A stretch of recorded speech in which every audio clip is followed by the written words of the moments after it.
Good morning student of class third. कल आपने giraffe जो पार्ट था पार्ट 2 हिंदी में उसके क्वेश्चन आंसर और बुक एक्सरसाइज कर ली होगी। आज हम पढ़ेंगे पार्ट 3 नाना के घर मज़े मज़े। आप लोग नाना नानी के घर जाते हो, वहाँ पर मज़े करते हो।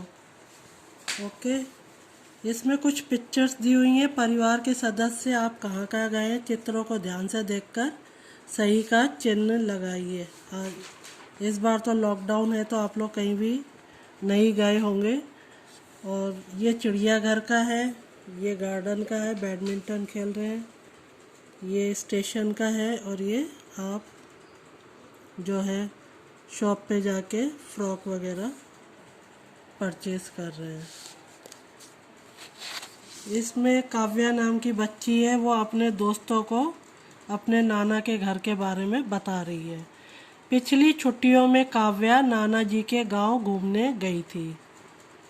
नाना जी के घर उसने खूब मज़े उड़ाए। काव्या जो बच्ची है उसने नाना जी के घर जाके खूब मज़े किए। वहाँ से लौटकर काव्या बस यही गुनगुनाती रही।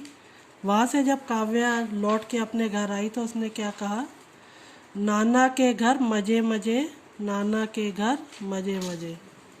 काव्या को गुनगुनाते देख उसकी मित्र मंडली मतलब उसके दोस्त, जो उसके दोस्तों का ग्रुप था, जब नाना जी के गांव के बारे में पूछती तो वह खुश होकर नाना जी के लहलहाते खेतों की बातें बताती। उसके नाना जी गांव में रहते थे तो उसने खेतों के बारे में बताया।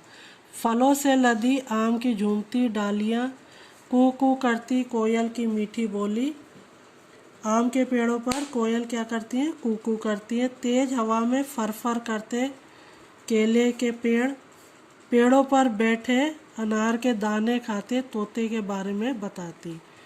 तो वहाँ पर जो अनार के पेड़ थे खेतों में, उस पर जो तोते दाना कैसे खाते हैं उनके बारे में अपने दोस्तों को बताती। बच्चे गांव की बातों को बड़े ध्यान से सुनते।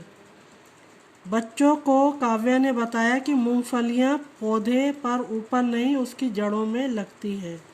काव्या ने अपने दोस्तों को बताया कि मूंगफली जड़ों में लगती है। यह सुनकर बच्चे चकित रह गए। चकित मतलब हैरान रह गए।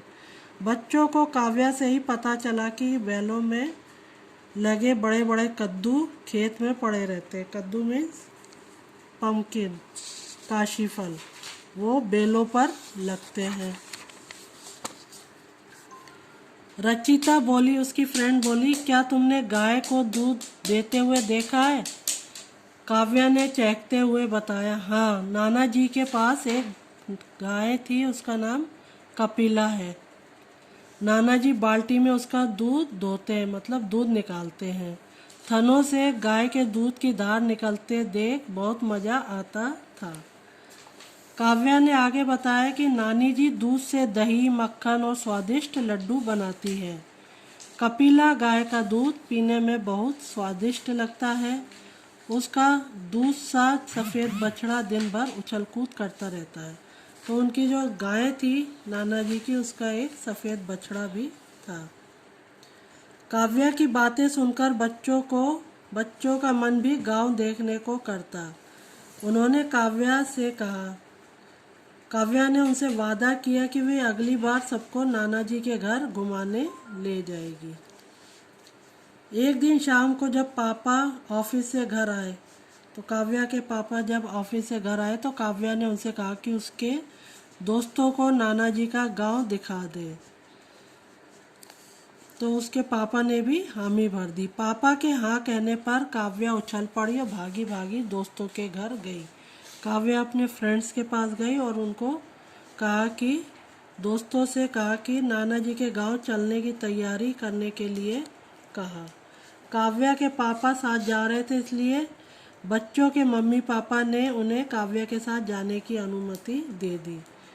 क्योंकि काव्या के भी पापा जा रहे थे तो सभी के पेरेंट्स ने काव्या के साथ जाने के लिए परमिशन दे दी। इसका नेक्स्ट जो है पार्ट हम कल स्टडी करेंगे। Thank you.